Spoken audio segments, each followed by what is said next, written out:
आज बंगाल की रोटी, बेटी, माटी, उस पर सबसे बड़ा खतरा आ गया है। ये लोग बंगाल के लोगों का रोजगार छीन रहे हैं। हमारी बहन बेटियों की सुरक्षा खतरे में पड़ गई है और बंगाल के लोगों की जमीनों पर, बंगाल की माटी पर इन घुसपैठियों का कब्जा दिलवाया जा रहा है। इसका परिणाम आज सबके सामने है। बीते दशकों में बंगाल के ज्यादातर इलाकों में डेमोग्राफी बदल गई है। बंगाली हिंदुओं को जानबूझकर अल्पसंख्यक बनाया जा रहा है। বিজেপির পরিবর্তন সংকল্প যাত্রার সমাপ্তি সভায় বক্তব্য রাখতে গিয়ে রাজ্যে অনুপ্রবেশ এবং জনবিন্যাস পরিবর্তন নিয়ে গভীর উদ্বেগ প্রকাশ করলেন প্রধানমন্ত্রী নরেন্দ্র মোদী। শনিবার কলকাতার ব্রিগেড প্যারেড গ্রাউন্ডে তৃণমূলের তোষণ রাজনীতির মুখোশ খোলেন তিনি বলেন, দুষ্কৃতীদের দিয়ে সাধারণ মানুষকে আতঙ্কিত করে রাখতেই অনুপ্রবেশে মদদ দেয় তৃণমূল। এদিনের সভায় অনুপ্রবেশ নিয়ে প্রধানমন্ত্রী তৃণমূলকে কড়া হুঁশিয়ারি দেন। কিভাবে অনুপ্রবেশের মাধ্যমে তৃণমূল পশ্চিমবঙ্গের বিস্তীর্ণ এলাকার জনবিন্যাস বদলে দিয়েছে তা মনে করিয়ে প্রধানমন্ত্রী বলেন, দুষ্কৃতী আর অনুপ্রবেশকারীদের মদতে ক্ষমতায় টিকে রয়েছে তৃণমূল সরকার। শুনুন এদিন প্রধানমন্ত্রী কি বললেন। साथियों, टीएमसी सरकार गुंडों और अपराधियों की बैसाखी पर चलती है। रंगबाजी और कटमनी ये टीएमसी की कमाई का जरिया है। ये लोग जानते हैं, जिस दिन बंगाल के लोग खुलकर सामने आ गए, टीएमसी की विदाई पक्की है। और मैं ये दृश्य देख करके कह सकता हूं, अब टीएमसी को बचाने वाला कोई नहीं बचा है।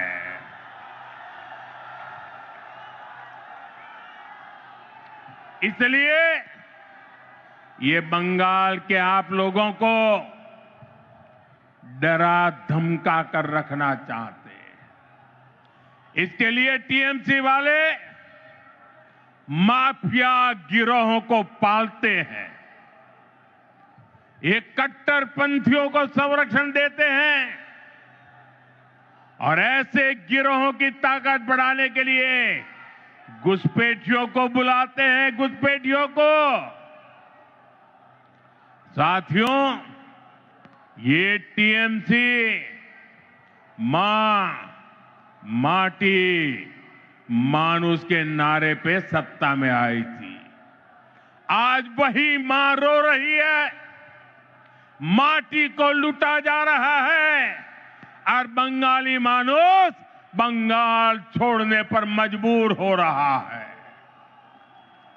घुसपैठियों की वजह से आज बंगाल की रोटी, बेटी, माटी, उस पर सबसे बड़ा खतरा आ गया है। ये लोग बंगाल के लोगों का रोजगार छीन रहे हैं। हमारी बहन बेटियों की सुरक्षा खतरे में पड़ गई है और बंगाल के लोगों की जमीनों पर, बंगाल की माटी पर इन घुसपैठियों का कब्जा दिलवाया जा रहा है। इसका परिणाम आज सबके सामने है। बीते दशकों में बंगाल के ज्यादातर इलाकों में डेमोग्राफी बदल गई है। बंगाली हिंदुओं को जानबूझकर अल्पसंख्यक बनाया जा रहा है। অনুপ্রবেশকারীদের বাঁচাতে তৃণমূল এসআইআর এর বিরোধিতা করে চলেছে বলেও এদিন স্পষ্ট জানান প্রধানমন্ত্রী। এমনকি তৃণমূল হিন্দু উদ্বাস্তুদের নাগরিকত্ব দেওয়ার ঘোর বিরোধী বলেও মনে করিয়ে দেন তিনি। প্রধানমন্ত্রী বলেন, जब शरणार्थी हिंदुओं को नागरिकता देने की बात होती है तो पूरी टीएमसी उसका विरोध करती है।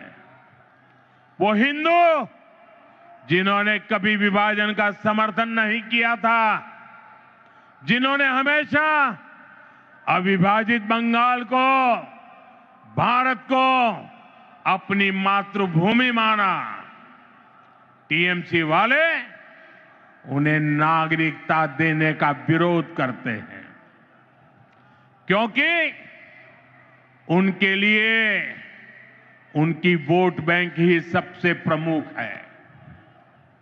वो हिंदुओं को तो अपनी वोट बैंक नहीं समझते, उनसे उनके आपराधिक गिरोह नहीं बढ़ते, इसलिए ये लोग एसआईआर का भी विरोध करते हैं, ताकि घुसपैठियों के नाम वोटर लिस्ट से हट न जाए, वोटर लिस्ट शुद्ध न हो जाए।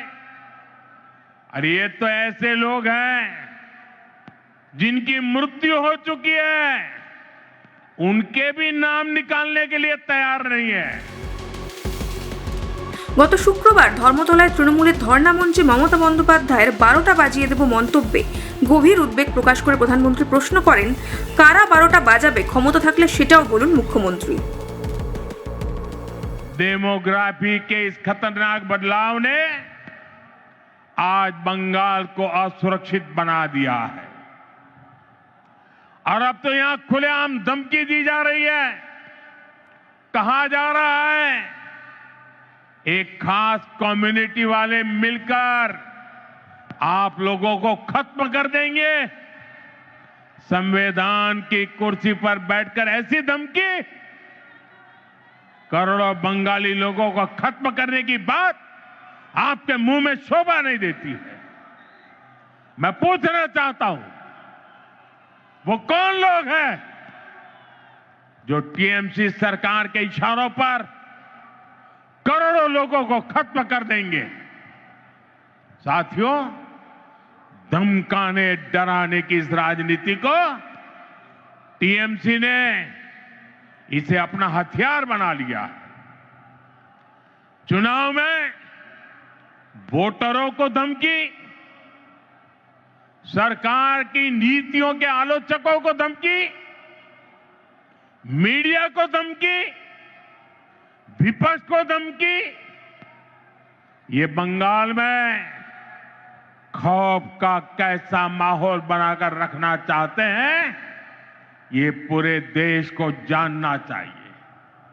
ये लोग कहते हैं तृणमूल को जिसका वोट नहीं, टीएमसी को जिसका वोट नहीं, तो वो बंगाली नहीं। तृणमूल को वोट नहीं तो सरकार योजना का उसे लाभ नहीं। তবে বিজেপি ক্ষমতায় এলে যে অনুপ্রবেশকারীদের বেহাল দশা হবে তাও স্পষ্ট করে দেন প্রধানমন্ত্রী। দুষ্কৃতীদের ঘাড়ে চেপে ক্ষমতায় থাকা এই সরকারের দিন যে ফুরিয়ে এসেছে সেটাও স্পষ্ট করেন তিনি। আপনার কি মনে হয়, অনুপ্রবেশকারীদের পিঠে চড়ে এবারের ভোট বৈতরণী পার করতে পারবে তৃণমূল? জানান কমেন্টে। ব্যুরো রিপোর্ট, মাধ্যম। जब युवा सशक्त होता है तो राज्य आगे बढ़ता है, और जब राज्य आगे बढ़ता है तो देश का भविष्य उज्जवल होता है। प्रधानमंत्री नरेंद्र मोदी के विकसित भारत के संकल्प को जमीन पर उतारते हुए मध्य प्रदेश के मुख्यमंत्री डॉक्टर मोहन यादव के नेतृत्व में राज्य सरकार युवाओं के सर्वांगीण विकास के लिए एक के बाद एक ऐतिहासिक कदम उठा रही है। युवाओं की शिक्षा, कौशल और आधुनिक तकनीकों में दक्षता के लिए शुरू हुआ है स्वामी विवेकानंद युवा शक्ति मिशन। रोजगार और करियर के अवसरों से जोड़ने के लिए मध्य प्रदेश युवा प्रेरक अभियान और भारतीय सेना, पैरामिलिट्री व पुलिस भर्ती के लिए पार्थ योजना, जहां युवाओं को मिलेगा 360 घंटे का विशेष प्रशिक्षण।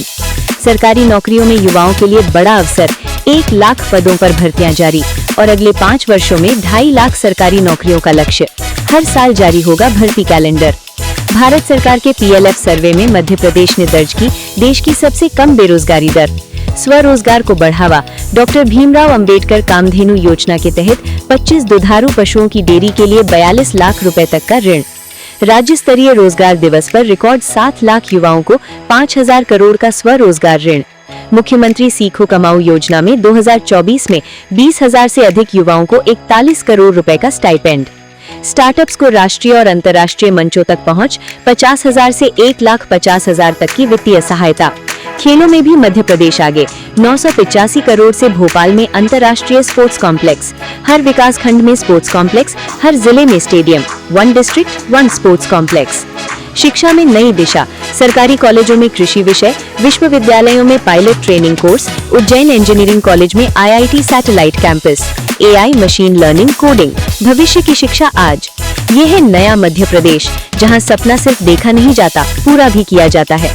प्रधानमंत्री नरेंद्र मोदी का मार्गदर्शन, मुख्यमंत्री डॉक्टर मोहन यादव का नेतृत्व और युवाओं की ताकत मध्य प्रदेश को बना रही है भारत का युवा शक्ति केंद्र।